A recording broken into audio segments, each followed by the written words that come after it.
শুভ সকাল বন্ধুরা, কেমন আছো তোমরা সবাই? আশা করছি তোমরা সবাই খুব ভালো আছো আর আমরাও ভালো আছি। আমার আরও একটি নতুন ব্লগে তোমাদের সবাইকে অনেক স্বাগত জানাই। আজ হচ্ছে শুক্রবার আর এখন বাজে ঘড়ির কাঁটায় ওই সকাল 6:45 মতো। তবে চলো আজকের ব্লগটা এখান থেকেই শুরু করছি। আশা করি ব্লগটা তোমাদের ভালো লাগবে। ব্লগটা ভালো লাগলে অবশ্যই একটা লাইক কমেন্ট শেয়ার করে দিও আর এই ছোট্ট চ্যানেলটা সাবস্ক্রাইব করে আমার পাশে থেকো। রোজকার মতো ওই সকালে সমস্ত বাসি কাজ সেরে চান করে সোজা ছাদে চলে এসেছি জামা কাপড় মেলতে। এসে দেখি টমেটো গাছে অনেকগুলো টমেটো পেকে আছে, তো সমস্ত টমেটোগুলো ছিঁড়ে নিয়ে আসলাম। তারপর নিচে এসে এই যে গাছের ফুল তুলছি। শাশুড়ি মা ফুল তুলে রেখেছে, কিন্তু এই যে সাদা গাছে কয়েকটা ফুল আছে সেখান থেকে কয়েকটা ফুল তুলে নিলাম। আর এখন তো ওই পদ্ম ফুল আর ফুটবে না, আবার ফুটবে সেই দুর্গাপূজার আগে। বছরে দুবারই ফুল হয় আর আজকে দেখো এই যে এইটুকুই ফুল হয়েছে। তো এদিকে সমস্ত ঠাকুর ঘর পরিষ্কার করে তারপর এই যে বসে পড়লাম পুজো দিতে। এটা তো আমার রোজকার সকালের সব থেকে বড় কাজ, আগে ঠাকুরের পুজোটা দেওয়া। ঠাকুরের পুজোটা দিয়ে নিতে পারলে আমার মনে হয় যে না, আমার সংসারের অনেক বড় একটা কাজ কিন্তু হয়ে গেছে। এইদিকে কিন্তু পুজো দেওয়াও প্রায় আমার শেষ হয়ে গেছে। তো চলো এখন ঠাকুরকে একটু আরতি করে নিই, তারপর পুজো দিয়ে তোমাদের সঙ্গে কথা হচ্ছে। পুজো টুজো দিয়ে চলে আসলাম রান্নাঘরে। এখানে চা আর এই যে বিস্কুট। আমার আবার মেরি বিস্কুট দিয়ে চা খেতে কিন্তু বেশ ভালো লাগে। অনেকে এই বিস্কুটটা পছন্দ করে না। এই বিস্কুটটা আনা হয় আমার ছোট ছেলের জন্য, তো ও তো এখন চা বিস্কুট খায় না বলতে আমি ওকে দেই না।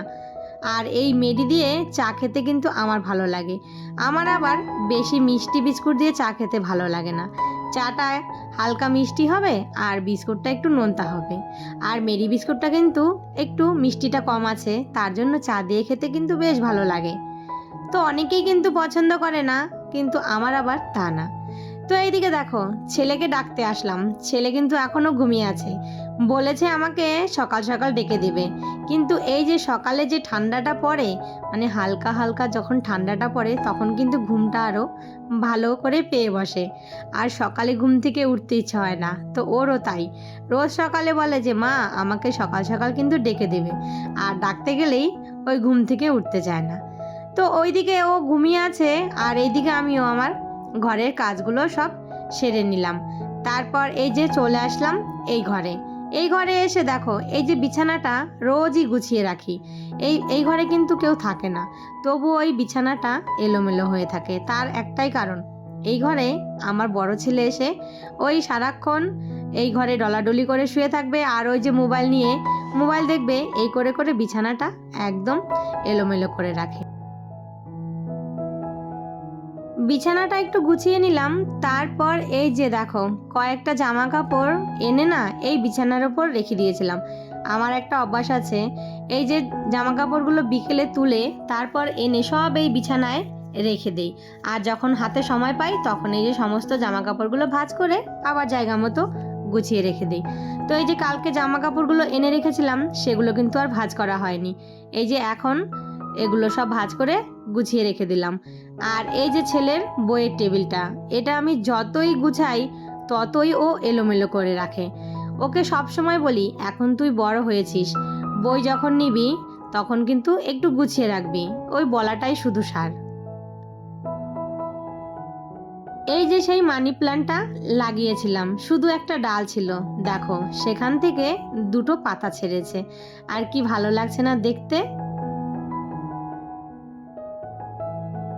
তারপর চলে আসলাম রান্নাঘরে। এইদিকে তো রান্নাও বাকি আছে, সেটাও তো সারতে হবে। তো এখানে করছি আজকে ডিম আলু দিয়ে সয়াবিনের তরকারি, আর এইদিকে করব একটু পকোড়া, সেটা হচ্ছে বাঁধাকপি। সেটা আমি রেডি করে রেখেছি।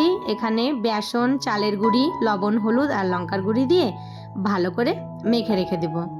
আর এইদিকে আমার এই যে সয়াবিন আর হচ্ছে ডিমের ঝোলটা কিন্তু রেডি হয়ে গেছে। 2 পিস মাছও ছিল জানো তো, সেটাও এই যে এখানে আমি দিয়ে দিয়েছি। আবার আলাদা আলাদা করে কি করব, তো একবারেই সব কিছু দিয়ে এই তরকারি করে নিলাম। আর আজকে তরকারিটা খেতে দারুণ হয়েছে। তো এই যে তারপর ভাজলাম হচ্ছে গরম গরম পকোড়া। ডালের সঙ্গে একটু কিছু ভাজা না হলে খেতে কিন্তু ভালো লাগে না। তাই ফ্রিজে দেখি অনেক দিনকার এই যে বাঁধাকপি ছিল, সেটাই কিন্তু এখন পকোড়া করে নিলাম। এর মাঝে অনেকটা সময় কেটে গেছে, এখন বাজে রাত্রি 7:30। তো মাসকাবাড়ি বাজার এনেছে, তো সেখানে কিন্তু এই যে সস আর হচ্ছে ম্যাগি মশলা, সাথে হচ্ছে আমার শ্যাম্পু, এটা দোকানে ছিল না আর আনতে পারেনি, তো সেটাই এখন নিয়ে এসেছে। আর সসের সঙ্গে এই যে ম্যাগি মশলাটা ফ্রি দিয়েছে, আর এক্সট্রা ম্যাগি মশলা দোকানে ছিল না। যাই হোক, এদিকে ছেলের বায়না হয়েছে আমাকে একটু চাউমিন করে দাও। আর ওর চাউমিনে কিন্তু কিছুই দেওয়া যাবে না, শুধু একটা ডিম দিয়ে চাউমিনটা সেদ্ধ করে একটু লবণ আর তেল দিয়ে ভেজে দিতে হবে। আর এই যে সসও খাবে না, তো একদম সিম্পলভাবে করে দিতে হবে। এর মাঝে আরও কিছুটা সময় কেটে গেছে, এখন রাত্রি 9:30 বাজে। তো ছেলে বলছে আমার খিদে পেয়েছে, খেতে দাও। তা এদিকে হাজবেন্ডও চলে এসেছে, তো সবাই মিলে কিন্তু আমরা বসে পড়েছি খেতে। আর রাতের খাবারটা আমরা কিন্তু সবাই মানে 4 জন একসঙ্গেই খাই, যত রাতই হোক। আর বেশি রাত হয়ে গেলে ছেলে দুটোকে খেতে দিয়ে দিই, কেননা হাজবেন্ড কোনো সময় হয়তো একটু দেরি করে আসলো, তখন কিন্তু ওই বাচ্চা দুটোকে খাইয়ে তারপর আমরা দুজন খেতে বসি। আর বেশিরভাগই আমরা 4 জন রাতের খাবারটা একসাথে খাই।